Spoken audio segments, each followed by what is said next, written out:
Math in one shot. आज हम discuss करेंगे एक्सरसाइज 3.1। सॉरी फॉर यस्टरडे, कल वीडियो पोस्ट नहीं हो पाई ड्यू टू हेल्थ कंडीशंस। यहाँ पर आपको एक मैट्रिक्स गिवन है ए, जिसके एलिमेंट हैं 2 5 19 -7 35 -2 5/2 12 √3 1 -5 और 17। इसके फर्स्ट पार्ट में हमें सोल्व करना था ऑर्डर ऑफ मैट्रिक्स। जैसे कि मैंने इस चैप्टर का बेसिक कराया था, तब भी कहा था कि जब भी हमें किसी मैट्रिक्स का ऑर्डर निकालना होता है तो उसके लिए हम number of rose multiply number of column करते हैं, ना कि number of column multiply number of रोज करते हैं। तो यहाँ पर जो हमारे पास नंबर ऑफ रोज हैं वो हमारे पास 3 हैं, 1 2 3। और जो नंबर ऑफ कॉलम है हमारे पास वो हमारे पास 4 हैं, 1 2 3 4। तो हमारा ऑर्डर हो जाएगा 3 क्रॉस 4। तो यहाँ पर ऑर्डर क्या आएगा हमारा 3 क्रॉस 4। नंबर ऑफ रोज है हमारे पास 3 और नंबर ऑफ कॉलम है हमारे पास 4। तो हो गया 3 क्रॉस 4। और नंबर ऑफ एलिमेंट क्या आएंगे, number of rose multiply number of column, वही 4 3 आ जाएगा 12। ये तो आप कैसे भी लिख लो, कॉलम पहले लिख लो, रो बाद में, वो कोई फर्क नहीं पड़ता। लेकिन ऑर्डर में हमेशा ध्यान रहे, पहले हमारी रो आती है और बाद में हमारा क्या आता है, कॉलम आता है। फिर नेक्स्ट हमें लिखना है A13। A13 13 नहीं बोलेंगे, A13 बोलेंगे। A13 का मतलब है फर्स्ट रो का थर्ड कॉलम का element. A11 A12 first row first column, first row second column, first row third column, तो क्या आ गया 19। A21 सेकंड रो का first element 35। A33 third row का third element -5। A24 second row का fourth element 12। Second row का third element A23 second row का third element हो गया 5/2। क्वेश्चन नंबर 2 में हमें ये बताना था कि किसी भी मैट्रिक्स के अंदर अगर मान लो 24 एलिमेंट हैं तो उसकी कितनी पॉसिबल ट्रांसफॉर्मेशन हो सकती है। हो सकता है कि एक रो और 24 कॉलम हो, और ये भी हो सकता है कि 24 रो एक कॉलम हो, यानी कि 1 × 24 भी हो सकता है और 24 × 1 भी हो सकता है। फिर 3 रोज 8 कॉलम, ऐसे भी आंसर 24 आ रहा है। 8 रोज 3 कॉलम, ऐसे भी आंसर 24 आ रहा है। 2 रोज 12 कॉलम, ऐसे भी 24 आ रहा है। 12 रोज 2 कॉलम, ऐसे भी 24 आ रहा है। 6 रोज 4 कॉलम, 4 रोज 6 रोज 4 कॉलम, 4 रोज 6 कॉलम, ऐसे भी हो सकता है। तो जितनी भी पॉसिबिलिटीज 2 नंबर्स की मल्टीप्लाई में हमारे 24 के फैक्टर बनेंगे, वो सारी हमारी पॉसिबिलिटीज हो सकती हैं किसी एक पर्टिकुलर ऐसी मैट्रिक्स की जो 24 एलिमेंट को कंटेन करती है। नेक्स्ट हमारा केस है कि वो 13 एलिमेंट को कंसीडर करे। 13 एलिमेंट के लिए हम 13 × 1 और 1 × 13 को कंसीडर कर सकते हैं। नेक्स्ट क्वेश्चन नंबर 3 में हमें पर्टिकुलर एक ऐसी मैट्रिक्स की फॉर्मेशन देनी है जो 18 एलिमेंट को कंसीडर करती है, और 18 एलिमेंट के लिए हम ट्रांसफॉर्मेशन में 1 × 18, 18 × 1, 2 × 9, 9 × 2, 3 × 6, 6 × 3 ये ट्रांसफॉर्मेशन ले सकते हैं कि ये वो सभी नंबर हैं 2 2 के पेयर के जिनको मल्टीप्लाई करने से जो हमारा आंसर है वो हमारा पर्टिकुलरली क्या आ रहा है, 18 आ रहा है।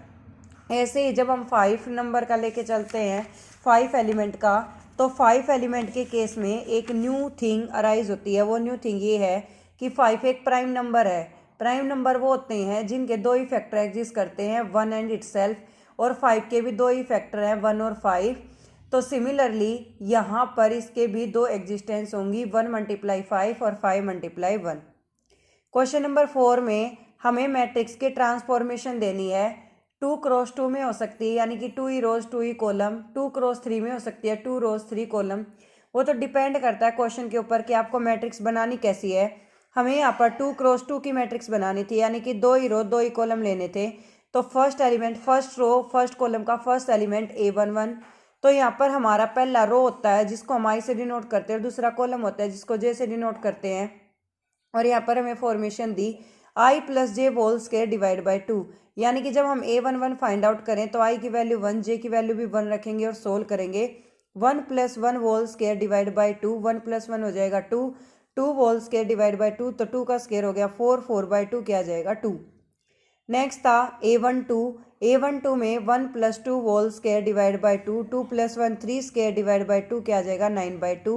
सिमिलरली A21 फाइंड आउट करेंगे, I की वैल्यू हो जाएगी 2, J की हो जाएगी 1, तो 2 + 1 3 होल स्क्वायर डिवाइड बाई 2 यानी कि 9/2। फिर A22 फाइंड आउट करेंगे, 2 + 2 4 स्क्वायर डिवाइड बाई 2, 4 का स्क्वायर हो जाएगा 4 4 जा 16, 4 स्क्वायर का मतलब है कि 4 को 2 बार मल्टीप्लाई किया जाएगा। 4 4 जा 16, 16/2 वापिस से क्या जाएगा 2 1 जा 2, 2 8 जा 16। अब हम इसको मैट्रिक्स की फॉर्मेशन दे देंगे A11, A12, A21, A22, सब की वैल्यूज़ को पुट कर देंगे। 2 क्रॉस 2 ही हमें कहा था, तो हमारे पास 4 ही एलिमेंट आएंगे, क्योंकि जब भी हमें ऑर्डर लिखना होता है तो हम number of rose multiply number of column कर देते हैं, और टोटल एलिमेंट के लिए जो भी हमारे नंबर ऑफ रोज और नंबर ऑफ कॉलम की मल्टीप्लाई आएगी वही आंसर हमारा क्या बन जाता है, मैट्रिक्स के एलिमेंट। इसी क्वेश्चन के सेकंड पार्ट में फॉर्मेशन वही 2 क्रॉस 2 की है, बट जो AIJ है वो हमें गिवन है I/J। जब हम A11 फाइंड आउट करेंगे तो I की वैल्यू 1, J की वैल्यू 1, 1/1। A12 फाइंड आउट करेंगे, I की वैल्यू 1, J की वैल्यू 2। A21 I की वैल्यू 2, J की वैल्यू 1। A22 I की भी वैल्यू 2, J की वैल्यू 2, 2 से 2 कैंसिल आउट, क्या आ जाएगा 1। A11 की वैल्यू पुट करेंगे 1, A12 की वैल्यू पुट करेंगे 1/2, A21 की वैल्यू पुट करेंगे 2, A22 की वैल्यू पुट करेंगे 1। इसी सेम क्वेश्चन का थर्ड पार्ट गिवन है AIJ = I + 2J / 2 whole square. यहाँ पर I की वैल्यू रखेंगे 1, J की भी 1, 1 + 2 3 होल स्क्वायर डिवाइड बाई 2, क्या आ जाएगा 9/2।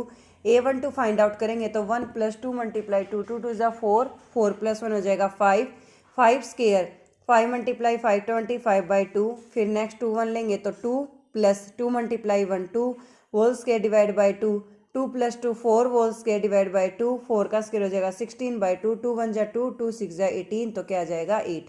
फिर A22 फाइंड आउट करेंगे, I की वैल्यू रखेंगे 2, J की भी 2, 2 2 जा 4, 4 + 2 6, 6 होल स्क्वायर डिवाइड बाई 2, 6 का स्क्वायर हो गया 36 डिवाइड बाई 2, 2 1 जा 2, 2 8 जा 16, तो क्या आ जाएगी वैल्यू 18। अब हमारे पास A11 की वैल्यू आई थी 9/2, A12 की वैल्यू आई 25/2, A21 की वैल्यू आई 8, A22 की वैल्यू आई 18। हमने सभी की वैल्यूज को पुट कर दिया। क्वेश्चन नंबर 5 में हमें एक ऐसी मैट्रिक्स जनरेट करनी है जिसके एलिमेंट कुछ इस तरीके से हैं, 3 रो हैं और 4 कॉलम हैं। तो 3 रो बना देते हैं, A11, A21, A31, फिर 4 कॉलम, तो इसको 14 तक एक्सटेंड करके लेके जाएंगे। A11, A12, A13, A14, A21, A22, A23, A24, A31, A32, A33, A34। तो यहाँ पर हमारे पास AIJ की वैल्यू गिवन है 1/2 - 3I + J। अब हम पहले A11 निकालेंगे, I की जगह भी 1 रखा, J की जगह भी 1 रखा, तो आंसर आया 1। फिर A12 I की जगह 1 रखा, J की जगह 2 रखा, तो आंसर आया 1/2। A13 I की जगह रखा 1, J की जगह रखा 3, तो आंसर आया 0। I की जगह रखा 1, J की जगह रखा 4, तो आंसर आया 1/2। सिमिलरली A21 की वैल्यू फाइंड आउट करेंगे, I की जगह 2 रखा, J की जगह 1 रखा, तो आंसर आया 5/2, क्योंकि 3 2 जा 6 -6 + 1 और मॉडुलस है तो मॉडुलस के बाहर जाएगा, तो ऑब्वियसली बात आंसर पॉजिटिव हो जाता है। A22 में I की वैल्यू 2 रखेंगे, J की वैल्यू 2 रखेंगे, आंसर आया 2। A23 में I की वैल्यू 2 रखेंगे, J की 3 रखेंगे, आंसर आया 3/2। A24 में A की वैल्यू 2 रखेंगे और J की वैल्यू 4 रखेंगे, तो आंसर आया 1। ये सारे पॉजिटिव इसलिए आ रहे हैं क्योंकि ये मॉडुलस से जब बाहर आएंगे, भले ही नेगेटिव आए, पर जब मॉडुलस से बाहर आते हैं तो नंबर कैसा बन जाता है, पॉजिटिव। A31 में I की वैल्यू 3 रखेंगे, J की वैल्यू 1। A32 में I की वैल्यू 3 रखेंगे, J की वैल्यू 2। A33 में I की वैल्यू भी 3 रखेंगे और J की भी 3। 3 3 जा 9 -9 + 3, यहाँ बचना तो चाहिए -6, पर मॉडुलस की वजह से हो जाएगा +6, तो 6/2 कितना आ जाएगा, 2 1 जा 2, 2 3 जा 6, तो आंसर आ जाएगा 3।